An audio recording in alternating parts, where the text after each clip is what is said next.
ગુજરાતમાં આ વર્ષે ઠંડીની મોસમનું સ્વરૂપ બદલાયું છે। હવામાન નિષ્ણાંતોના કહેવા પ્રમાણે અરબી સમુદ્ર પર વધતું નીચું દબાણ, કમોસમી વરસાદ અને ગ્લોબલ વોર્મિંગના કારણે શિયાળાનો સમયગાળો ટૂંકો થઈ ગયો છે। ગુજરાતમાં આ વર્ષે કેટલો સમય શિયાળો રહેશે, કડકડતી ઠંડી કેટલા દિવસ માટે હાડ થીજવશે, તેની વિગતે ચર્ચા કરીએ। નમસ્કાર, હું છું રિયાઝ, સ્વરાજમાં આપનું સ્વાગત છે।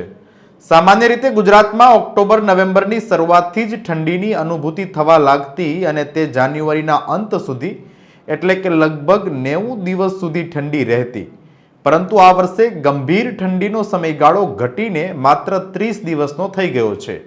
સામાન્ય રીતે ઓક્ટોબર નવેમ્બરની શરૂઆતથી શિયાળો બેસી જતો, પરંતુ આ વર્ષે 20 દિવસનો વિલંબ થયો છે। અગાઉ 90 દિવસ સુધી અનુભવાતી તીવ્ર ઠંડી હવે માત્ર મધ્ય ડિસેમ્બરથી જાન્યુઆરીના પ્રથમ સપ્તાહ સુધી એટલે કે 30 દિવસ માટે જ રહેશે।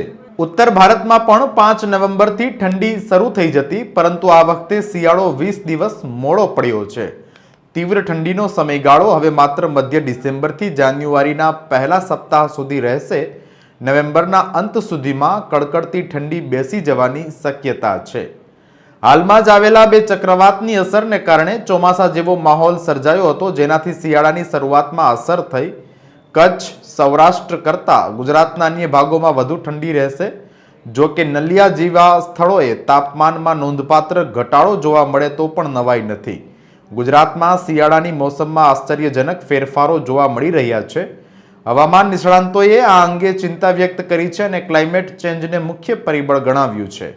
જો કે જાન્યુઆરીના મધ્ય ભાગથી તાપમાનમાં વધારો થતો જોવા મળશે। આ પરિસ્થિતિમાં શિયાળો મોડો શરૂ થાય છે અને વહેલો પૂરો થાય છે।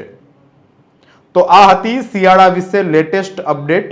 આવી જ માહિતી અને સમાચારો માટે જોતા રહો સ્વરાજ। અત્યારે બસ આટલું જ। ધન્યવાદ।